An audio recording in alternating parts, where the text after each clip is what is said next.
Avis vascular centre మన దేశంలోనే the best varicose vein hospital.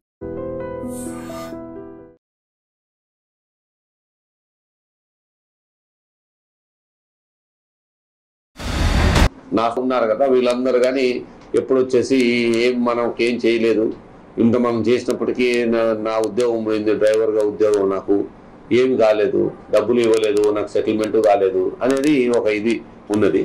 So ఈయనకి ఇవన్నీ ఆల్రెడీ ఇందులో కొన్ని బాధలు ఉన్నాయి కనుక ఈ పక్కన ఉన్న వాళ్ళంతా చేరి ఇంకా ఆ బాధలంతా ఇంకా పెంచి ఒకరికొకరు మోటివేట్ అయిపోయి బ్రహ్మాండంగా ఒక ఇదిలాగా తయారైపోయారు. సో అట్లా అందరూ ఈయన్ని పొగడ్డం, నువ్వే గొప్ప, వాళ్ళు గొప్ప కాదు, నువ్వు ఇంత చేసి నువ్వేం చేయలేదు, వాళ్ళు ఏం చేయలేదు చూడు ఇదే కానీ చెప్పేటప్పటికీ ఈ మోటివేషన్లో ఈయన ఇంకా మనం ఇంకా ఫైనల్గా ఇది చేసేయాలని చెప్పి ప్లాన్ చేసుకుని చేశారు. Welcome to I dream. ఉమ్మడి ఆంధ్రప్రదేశ్లో సంచలనం సృష్టించిన చిత్తూరు మాజీ మేయర్ హత్య కేసులో చిత్తూరు కోర్టు ఈరోజు సంచలనమైన తీర్పిచ్చింది. ఆ కేసులో భార్యాభర్తల్ని కాల్చి చంపిన చింటూతో పాటు మరో నలుగురికి ఉరిశిక్ష విధించింది. దాంతో చింటూ సంబంధించిన అందరూ కూడా జైలు పంపించారు పోలీసులు. దాంతో పాటు మేయర్ సంబంధించిన వాళ్ళందరూ కూడా చాలా సంతోషం వ్యక్తం చేస్తున్నారు.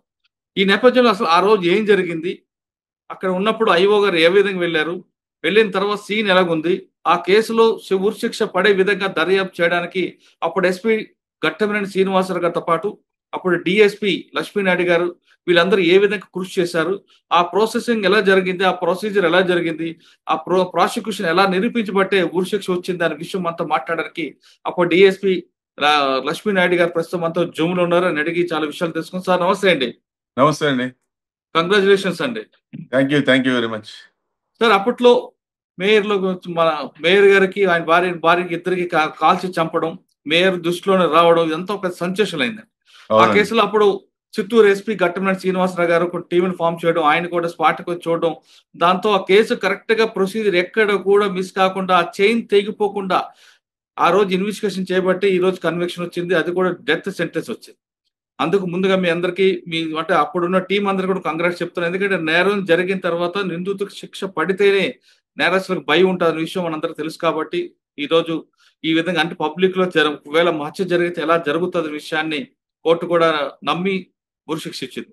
అయితే ఆ రోజు సంఘటన ఎలా జరిగింది, మీరు స్వీన్కి వెళ్ళేసరికి ఎలాగుంది, తర్వాత కేసు ఎక్కడ వీగిపోకుండా ఏ విధంగా దాన్ని లింక్ చేసుకుంటూ మీరు ఇన్వెస్టిగేషన్ చేశారండి? అది యాక్చువల్ గా 17/11/2015 లో జరిగిందండి ఈ అఫెన్స్.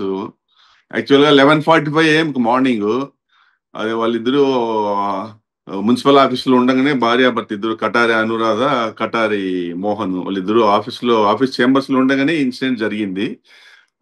ఇమీడియట్ గా అది 1 town inspector jurisdictional inspector Niranjan Kumar కు ఫస్ట్ ఇన్ఫర్మేషన్ వెళ్ళిందండి. ఆయన తర్వాత నాకు ఇన్ఫార్మ్ చేశాడు.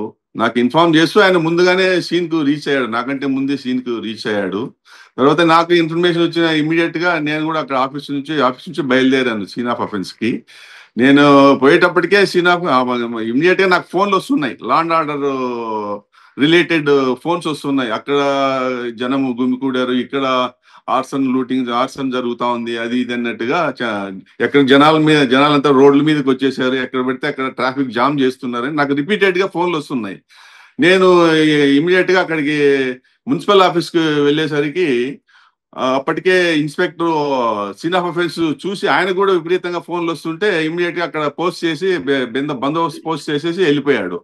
నేను సూపర్వైజర్ ఆఫీసర్ నేను కూడా లా అండ్ ఆర్డర్ మీద కాన్సన్ట్రేట్ చేయాలి కాబట్టి నేను అక్కడ ఇన్ఫర్మేషన్ ఆల్రెడీ వాళ్ళని కూడా షిఫ్ట్ చేసేసారు, ఇంజూర్డ్ కూడా ఇద్దరిని షిఫ్ట్ చేసేసారు. ఆయన అక్కడే వెళ్ళేసరికి అసలు చింటూ చేశాడు అనుకున్నారా, ఎవరు చేశారు అనుకున్నారా? అదే అప్పటికి ఇన్ఫర్మేషన్ లేదండి, ఇంకా ఎవరు చేసినారనే దానికి ఇన్ఫర్మేషన్ లేదు, ఇంకా ఎవరు చేసినారనే దానికి అప్పటికి తెలియదు. ఇంకా ఓన్లీ మాకు లా అండ్ ఆర్డర్ ఇష్యూస్ మా నోటీస్కి వస్తున్నాయి. ఇమీడియట్ గా అందరూ లా అండ్ ఆర్డర్ కంట్రోల్ పైన కాన్సన్ట్రేట్ చేశాము. ఇన్స్పెక్టర్ అప్పటికే నేను పోయేటప్పటికే వెళ్ళిపోయాడు, నేను కొద్దిగా లేట్ గా వెళ్ళాను కాబట్టి నాకు కూడా అదే ఇన్ఫర్మేషన్ వస్తా ఉంది. ఇద్దరిని బాడీ ఎప్పుడు చింటూ చేశాడని ఎప్పుడు మీకు ఐడెంటిఫై అయిందండి? అది మళ్ళీ ఆయన ఈవినింగ్ ఎఫ్ఐఆర్ ఇష్యూ చేసినాక కంప్లైంట్ ని ఎగ్జామ్ చేసినాక ఇంజూర్డ్ కంప్లైంట్ ఉన్నాడు దాంట్లో సతీష్ కుమార్ అని చెప్పేసి, ఆయన్ని స్టేట్మెంట్ రికార్డ్ చేసిన తర్వాతనే తెలిసిందండి ఆయన సో ఎవరెవరు దాంట్లో పార్టిసిపేట్ చేశారనే విషయాలు అప్పుడే తెలిసాయి. సార్ మీరు సతీష్ ఇచ్చిన స్టేట్మెంట్ తీసుకుంటే చింటూ అండ్ అదర్స్ వాళ్ళందరూ ఒక బుర్కాలు వేసుకుని లోపలికి వచ్చారనే విషయం తెలిసింది. సతీష్ ఎలాగ ఐడెంటిఫై చేశాడు? ఆయన బుర్కా అక్కడ ఇన్సిడెంట్ కమిట్ చేసేటప్పుడు ఆయన బుర్కా తీశాడు, ఇట్లా తీసి అక్కడ కొంతమంది అడ్డుకుంటే కూడా వాళ్ళని నేను రా అన్నట్టుగా ఐడెంటిటీ రివీల్ చేస్తూ ఆయన ఇన్సిడెంట్ చేశాడు, కమిట్ చేశాడు. అందుకు ఇన్సిడెంట్ ఐడెంటిటీ తెలిసిపోయింది. తర్వాత ఎక్కడ దొరికాడండి చింటూ? ఆయన సరెండర్ అయ్యాడు, ఆయన అరెస్ట్ చేయలేదు, ఆయన సరెండర్ అయ్యాడు. 17/11 అఫెన్స్ అయితే 30/11 ఆయన కోర్టులో సరెండర్ అయ్యాడు డైరెక్ట్ గా. సరెండర్ అయ్యాడు. దానిపైన మేము మళ్ళీ పోలీస్ కస్టడీకి తీసుకున్నాం 15 days. ఆ పోలీస్ కస్టడీ ఇంటరాగేషన్ లో మాకు ఇన్వెస్టిగేషన్ ఈ ఫ్యాక్ట్స్ అన్ని తెలిసాయి.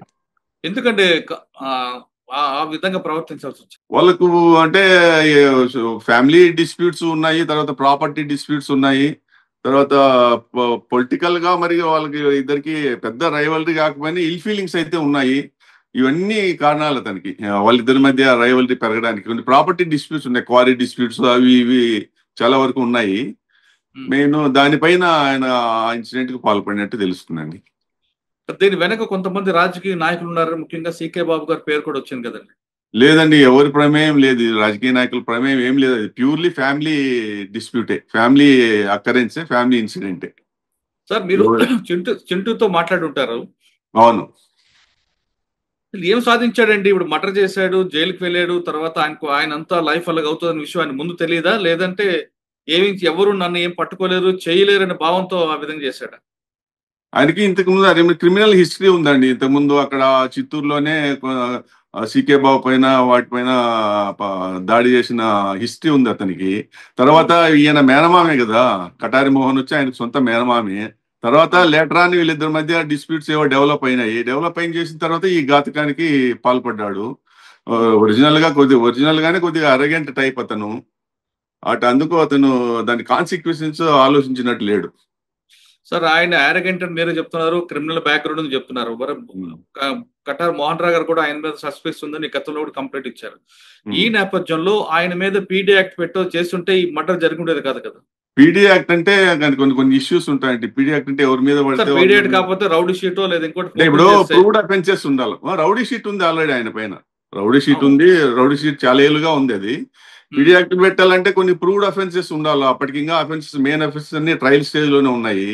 కాబట్టి పీడీ యాక్ట్ ఇంపోజ్ చేయడము లీగల్ గా కుదరని పని. కాబట్టి అది ఆ పని చేయలేదు. ఓకే, పీడీ యాక్ట్ కాకపోయినా ఈయన సస్పెక్ట్ రౌడీ షీటర్ మీరే చెప్తున్నారు కాబట్టి ఈయన మీద కొంచెం విజిలెన్స్ ఉండుంటే ఇటువంటి క్రైమ్ జరుగుంటేది కాదేమో కదా. నిఘా ఉంది, కంటిన్యూస్ నిఘా ఉంది. కాకపోతే కాన్స్పిరసీ కొన్ని మనం ఎక్స్పెక్ట్ చేయలేము కదా. కాన్స్పిరసీ, ఇంటర్నల్ కాన్స్పిరసీస్ మేమైతే కంటిన్యూస్ నిఘా అయితే ఉందండి ఆయన పైన. ఈ రౌడీ షీటర్ కాబట్టి పీరియాడికల్ గా అతన్ని స్టేషన్ కి పిలవడము, అటెండెన్స్ ఇవన్నీ మానిటర్ చేస్తుంటాము. కానీ కొన్ని ఇన్సిడెంట్స్ జరిగిపోతాయి అంతే, అట్లా కొన్ని విషయాలు. సార్ ఫైనల్ గా చెప్పండి, మీరు అతను అరెస్ట్ చేశారు, బయటకు వచ్చారు, ఈ కేసులో కన్విక్షన్ వస్తుంది, అందులో లైఫ్ వస్తుంది అనే విషయం మీరు ఎక్స్పెక్ట్ చేశారా? ఖచ్చితంగా ఎక్స్పెక్ట్ చేసామండి. ఎందుకంటే డెత్ సెంటెన్స్ వస్తుందని ఎక్స్పెక్ట్ చేశాం. ఎందుకంటే అది అఫెన్స్ నేచర్ అట్లాంటిది. ఎందుకంటే అది చేంబర్స్ లేక పోయి పట్టపగలు బుర్ఖాలు వేసుకొని ఒక పబ్లిక్ సర్వెంట్ ను, హస్బెండ్ ని calls in the presence of so many witnesses, వాళ్ళ ప్రెజెన్స్ లో కాల్చడం అనేది ఇది చాలా సొసైటీలో చాలా భయభ్రాంతులు కలిగించే విషయం. ఖచ్చితంగా ఇది మేము డెత్ పెనాల్టీ ఎక్స్పెక్ట్ చేసాము. ఆ రకంగానే మా ఎక్స్పెక్టేషన్స్ కు తగ్గట్టుగానే కోర్టు కూడా డెత్ పెనాల్టీ విధించిందండి. సార్ అరెస్ట్ చేసిన తర్వాత ఆయన బెయిల్ తెచ్చుకోవడానికి రాకుండా ఉండడానికి ఆ ప్రొసీజర్ ఎలా చేశారండి ఎస్పీ గారు గైడెన్స్ లో? చాలా చేసామండి. 9 years రిమాండ్ పీరియడ్ లో ఉన్నాడు. 9 years ఒక అండర్ ట్రయల్ ప్రిజనర్లు రిమాండ్ లో ఉండడం అనేది చాలా అది రేర్ ఇష్యూస్. ఎందుకంటే ఆయనకి బెయిల్ రాకపోవడం కూడా ఈ అంశాలే కారణం.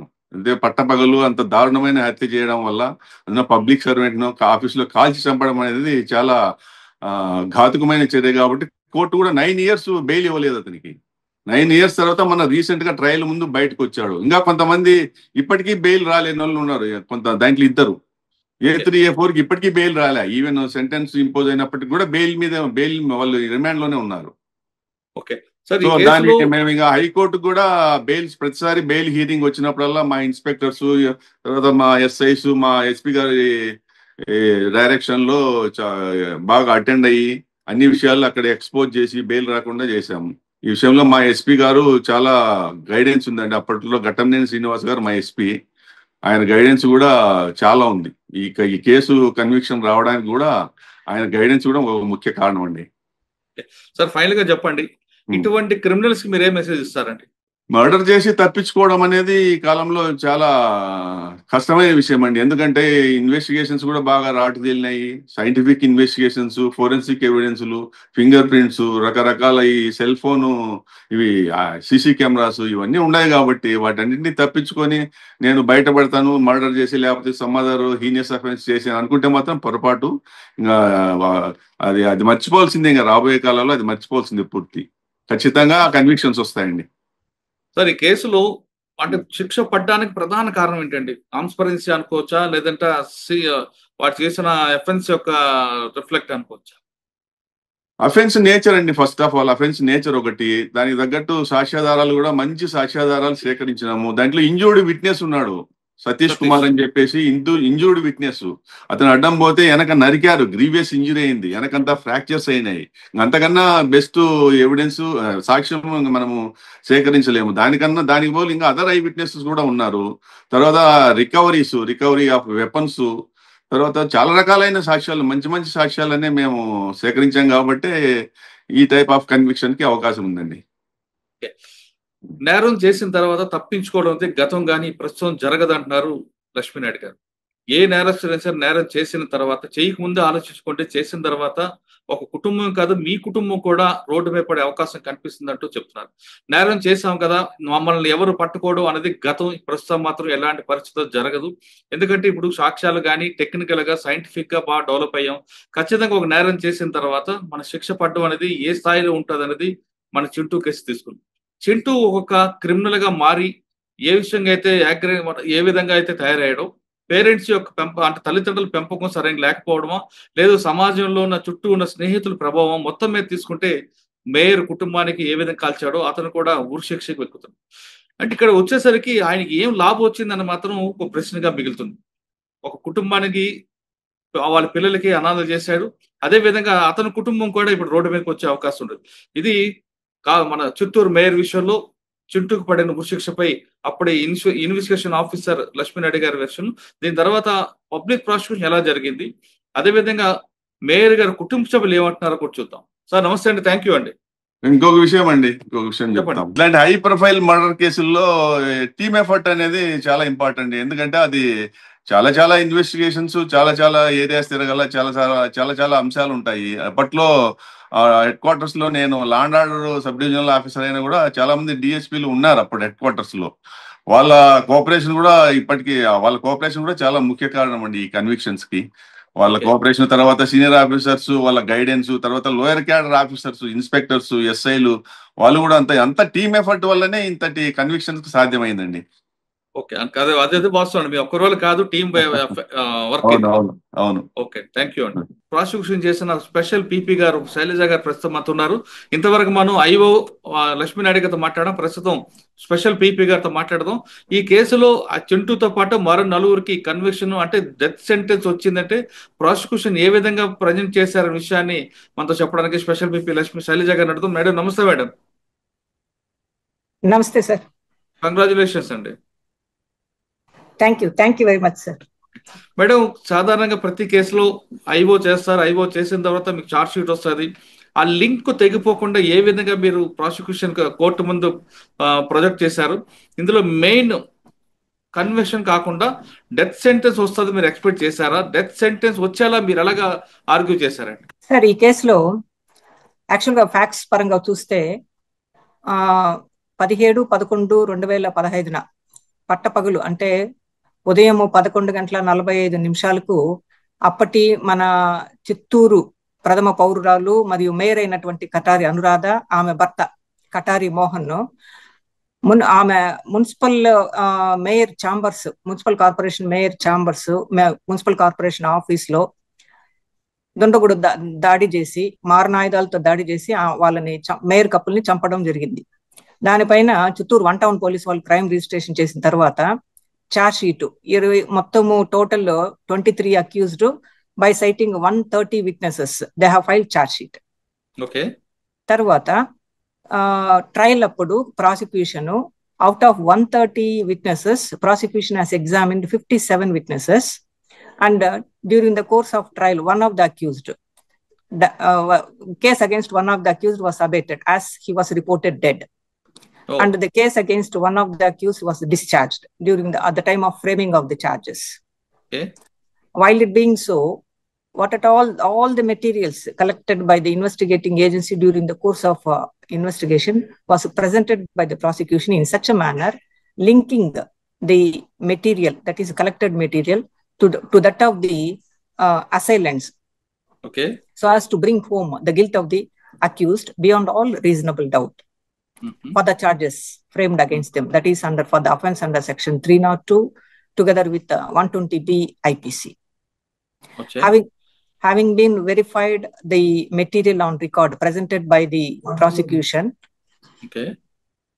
the court found that A1 to A5 guilty for the offense under section 302 read with the 120B IPC and sentenced them to death by awarding a victim compensation of rupees 70 lakhs, out of which the deceased family has to be paid 50 lakhs, and the victim de facto complainant, who was examined by the prosecution as PW1, to be paid with an amount of rupees 20 lakhs by A1. Okay. By A1. Okay. Madam, ఈ 20 lakhs 70 lakhs pay చేయకపోతే extra ఉందండి ఇంకేమైనా, లేదా already నాకు death sentence ఇచ్చారు కదా pay చేయనంటే ఏం చేయాలండి?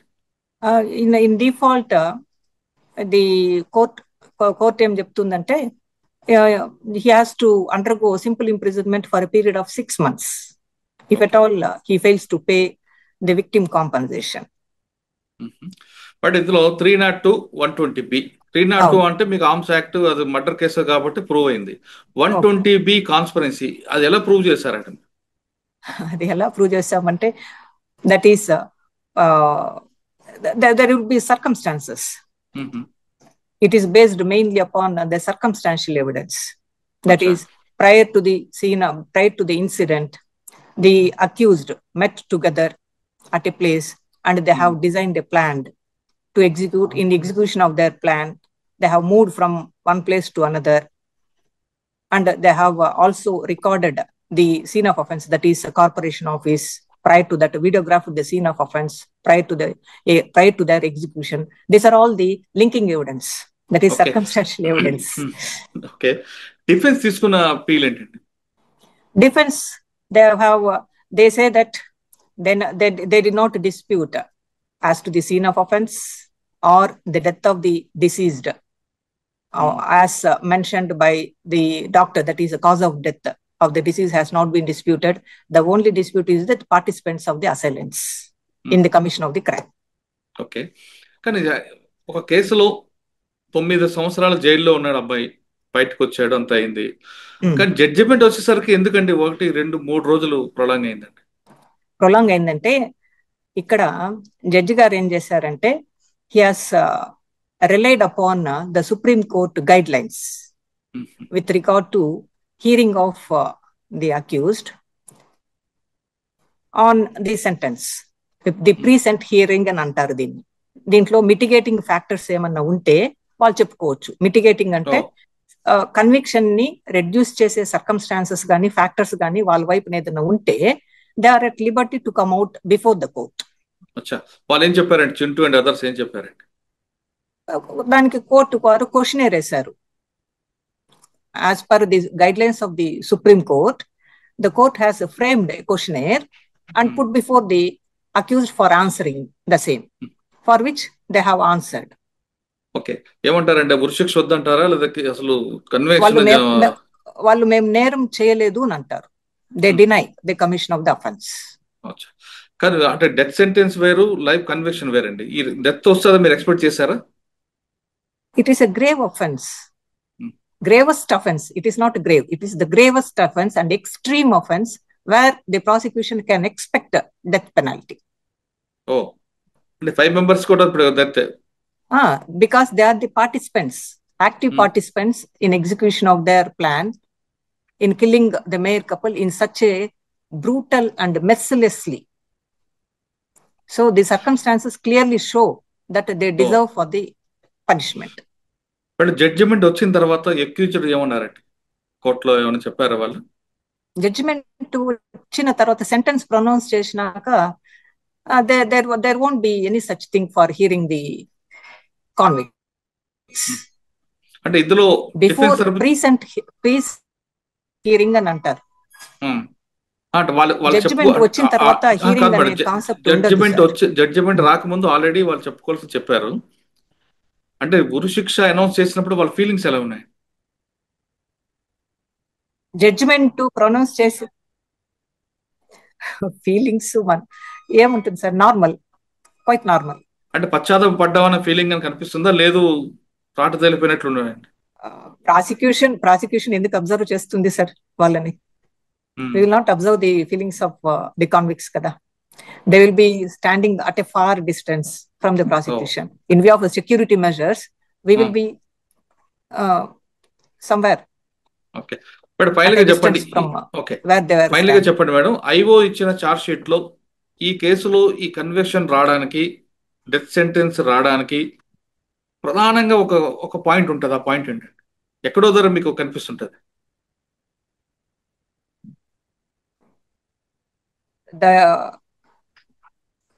దట్ ఈస్ క్రూషియల్ పాయింట్ అండి. ఈ పాయింట్ లో ఖచ్చితంగా వస్తుంది అని చూపిస్తుంది మనం. ఒకే ఒక పాయింట్ అండి, the depraved activity of the accused in execution, that is the killing of the mayor couple. And more over the another point is the deceased, that is one of the deceased being the government public servant, and she was killed during the discharge of her duties as a public servant in the public office. These are the factors, main factors that has to be considered in order to expect the capital punishment. Okay. But finally, ఒక కేసులో prosecution correct గా చేస్తే conviction వస్తుంది. Prosecution fail అయితే IO కూడా ఏం చేస్తారంటే prosecution correct గా ఎగ్జిక్యూట్ చేయలేదు కాబట్టి కేసు వీక్ పోయిందని చెప్తుంటారు. ఈ ఇద్దరు పోలీస్ అండ్ ప్రాసిక్యూషన్ ఇద్దరు అనందం లాంటి వారు. కోఆర్డినేషన్ ఆఫ్ టూ వింగ్స్ అండి, కోఆర్డినేషన్ ఆఫ్ టూ వింగ్స్. అవును, one cannot be blamed for the other. సాధారణంగా ఒకటి మీద ఒకటి వేసుకుంటారు కదండి. ఐఓ కరెక్ట్ చేస్తుంటే బాగుంటుంది అంటారు, ఐఓ ఏమో ప్రాసిక్యూషన్ కరెక్ట్ గా ప్రాజెక్ట్ చేయలేదు కాబట్టి ఫెయిల్ అయింది ఉంటాడు. ఇకపై ఇటువంటి కేసులు కరెక్ట్ గా, అంటే అందరికి డెత్ అని కాకపోయినా కన్విక్షన్ రావాలంటే పోలీస్ అండ్ ప్రాసిక్యూషన్ ఏం చేయాలండి? మ్యూచువల్ కోఆర్డినేషన్ ఉండాలి. నా వైపు నుంచి నా పర్సనల్ ఒపీనియన్ ఏమంటే there must be coordination between the investigating agency and prosecution department, that is prosecuting wing. Okay, అంటే ఇది ఒకటే కాకుండా సడన్ గా కొన్ని కేసులు తీసుకొచ్చి లాస్ట్ మూమెంట్ లో మీద పెడుతుంటారు. అవును, అసలు అప్పుడు it would be a very difficult situation for the prosecution to correct, that is to fill up the laches అనేది బియాండ్ కరెక్షన్ అయిపోతుంది. So it would be better, it can be corrected only during the course of investigation by collecting the material so as to prove the guilt of the accused in such a manner. Police and prosecution correct గా నడిస్తే చింటూ లాంటి వ్యక్తులకి శిక్ష పడుతుంది అంటున్నారు Shailaja madam. ఇది మన Chittoor mayor గారి కేసులో ఎవరైతే నేరం చేశారో నలుగురికి 5కి ఉరిశిక్ష పడింది. దాంతో రాష్ట్రం అంతా కూడా ఒక మెసేజ్ అయితే పోతున్న విషయాన్ని చాలా స్పష్టంగా తెలుస్తుంది. మేడం నమస్తే madam, thank you. Thank you sir. చింటూతో పాటు మరో 4కి ఉరిశిక్ష పడడం పట్ల కటారి మోహన్ రావు గారి కోడలు ఏమంటున్నారో, వాళ్ళు ఏ విధంగా ఇంకా ఎక్కువ ఎక్స్పెక్ట్ చేస్తున్నారు విషయాన్ని ప్రస్తుతం అంతా మాట్లాడడానికి కటారి మోహన్ రావు గారి కోడలు హేమలత గారు ఉన్నారు. అమ్మా నమస్తే. అమ్మా నమస్తే అండి. సంఘటన జరిగింది ఆ రోజు అందరు చూస్తుంటారు, కానీ పబ్లిక్ గా ఇద్దరిని భార్యాభర్తలు కాల్ చంపిన చింటూతో పాటు మరో 4కి ఉరిశిక్షతో పాటు 70 లక్షల రూపాయలు పెనాల్టీ కూడా కోర్టు విధించింది. ఈ తీర్పు పట్ల మీరు ఏ విధంగా స్పందిస్తున్నారు? అందరికీ నమస్కారం అండి. తీర్పు అనేది మేము 10 years గా వెయిట్ చేస్తున్నాం అండి. యాక్చువల్ గా ఇన్సిడెంట్ అయితే November 17, 2015లో మన చిత్తూరు మొట్టమొదటి మేయర్ గా ఉన్న కటారి అనురాధ గారిని మేయర్ ఛాంబర్ లో అందరి ముందర, మన మేయర్ ఛాంబర్ లో కౌన్సిలర్స్ అందరూ ఉండగా ఆ, పట్టపగలు ఇంతటి ఘోరం జరగడం చాలా బాధాకరణం.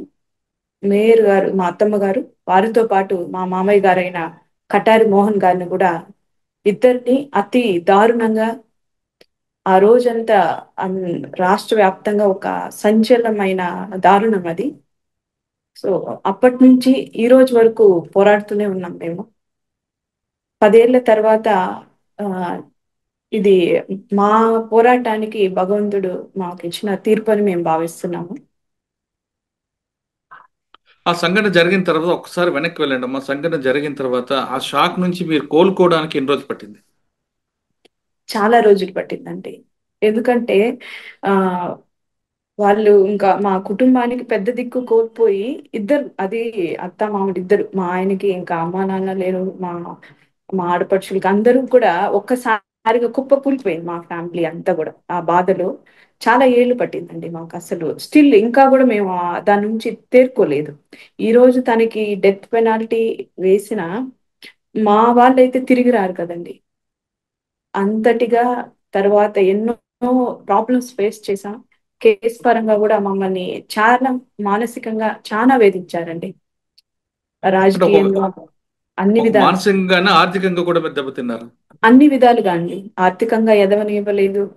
ఆ ఏ పని చేసుకోవాలన్నా కూడా మాకు మెయిన్ ప్రియారిటీ ఇది కాబట్టి ఫస్ట్ మేము దీనికి ఇచ్చేవాళ్ళం. వీళ్ళు బెయిల్ హైకోర్టుకి వేయడం, సుప్రీంకోర్టుకి వేయడం, ఇవన్నీ కూడా అన్ని ఛాలెంజింగ్ గా తీసుకొని అన్ని విధాల ధైర్యంగా దీన్ని ఎదుర్కొన్నాం.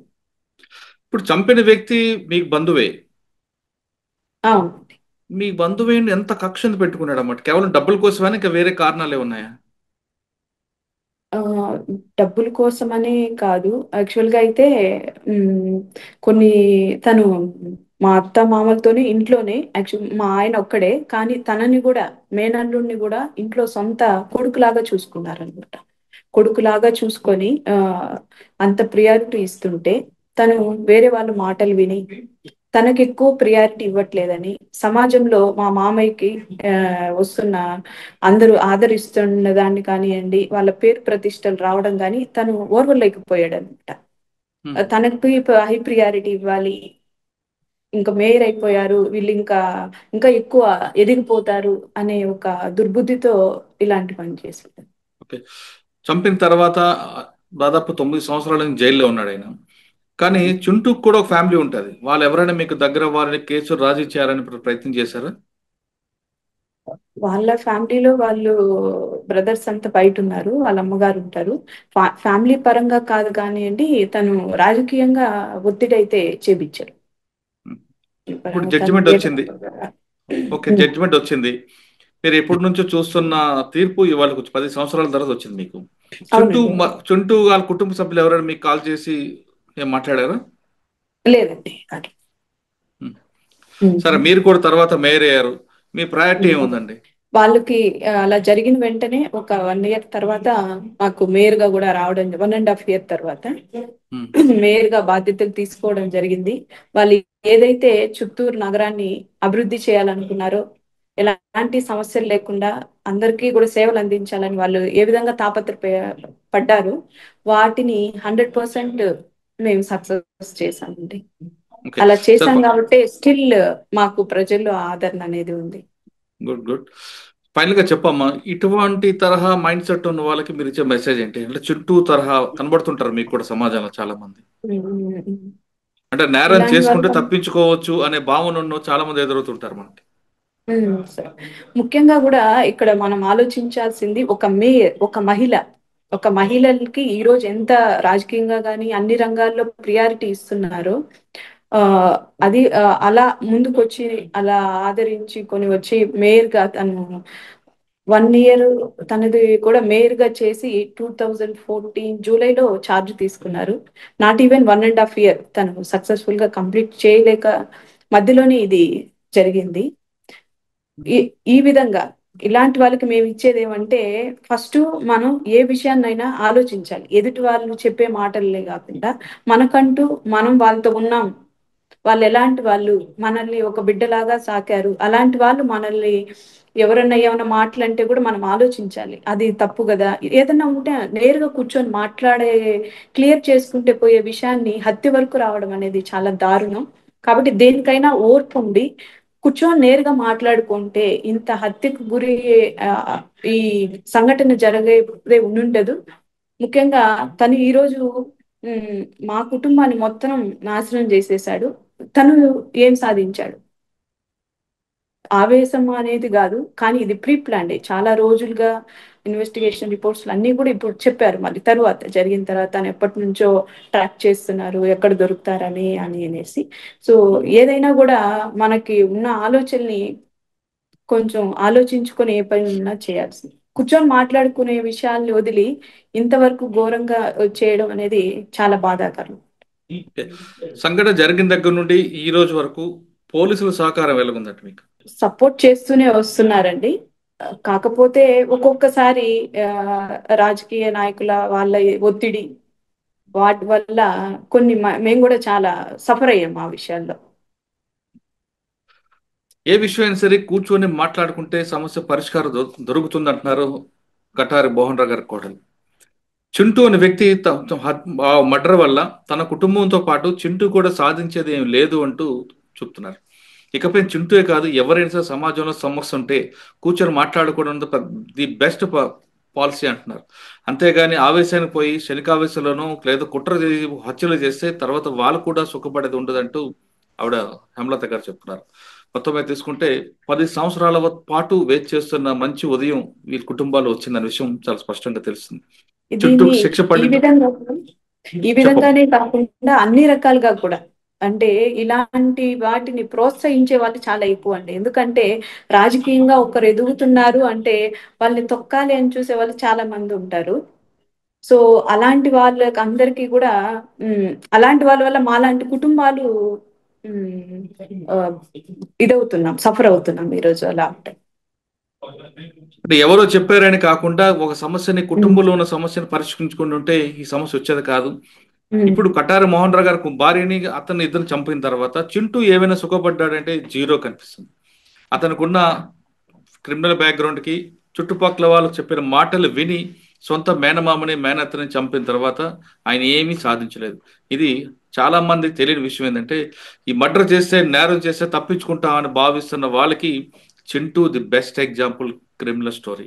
ఆయన ఎప్పటి నుంచో సొంత మేనమామకి కొడుకు తర్వాత కొడుకుగా చూస్తున్న మేనమామనే ఆయన ఈ విధంగా హత్యకు పాల్పడ్డాడంటే ఏమి సాధించాడంటే ఏమి లేదు. ఉరిశిక్ష వెళ్ళింది. తర్వాత చింటూ వాళ్ళ అమ్మగారులు అందరూ కూడా ఇబ్బంది పడుతుంటారు. కాబట్టి ఎవరైనా నేరం చేయాలనుకుంటే 1-2 సార్లు ఆలోచించండి. నేరం చేసే ముందు కాదు, తర్వాత జరిగే పరిణామాలపై పూర్తిగా అధ్యయనం చేయండి. ఒకవేళ ఎవరైనా మీకు వెనక నుండి కానీ చేయించాలనుకుంటే మీ దగ్గరలో ఉన్న బంధువులకు కానీ, స్నేహితులకు కానీ, లేదా వేరే వాళ్ళకి వెళ్ళి సలహా తీసుకున్న తర్వాతే అటువంటి కార్యక్రమాలు చేపట్టండి. కానీ అంతేగాని కేవలం కుట్రతోనూ తప్పించుకోవచ్చిన భావంతోనూ శనికావేశంలో కానీ నేరాలు చేయొద్దన్న విషయం ఇది చింటూ కేసు అనేది మనకు తెలుస్తుంది. ఇది చింటూతో పాటు మరో 4 ఉరిశిక్ష పడిన విధానంపై అయ్యో లక్ష్మీనాయుడు గారు చాలా స్పష్టంగా చెప్పారు. ఆ కేసులో శిక్ష పడడానికి ఏ విధంగా చేశామన్నది. ఈ కేసులో ప్రాసిక్యూషన్ చేస్తున్న శైలజా మేడం గారు కూడా ఎందుకు కేసులో కన్విక్షన్ డెత్ అనౌన్స్ మా ఫెనాల్టీ ఎందుకు వచ్చిన విషయం ఆవిడ చెప్పారు. దాంతోపాటు 10 సంవత్సరాల పాటు కుటుంబ పెద్దను కోల్పోయిన హేమలత గారు తమ అభిప్రాయాలు చెప్పుకొచ్చారు.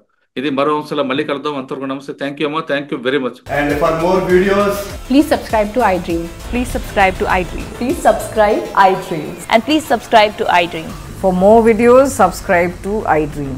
please like, share and subscribe to the channel. Congratulations, iDream. Subscribe to iDream. Subscribe to iDream. So subscribe to iDream Media. iDream team andarki huge congratulations. Please subscribe iDream Media. Please subscribe to iDream. Subscribe iDream. Please subscribe to iDream. iDream అంటే నా కళల channel subscribe చేసుకున్న నోరు తిరుగుతలేదు, మీరైతే గంట గుర్తు కొట్టండి. For more such videos, please subscribe to iDream.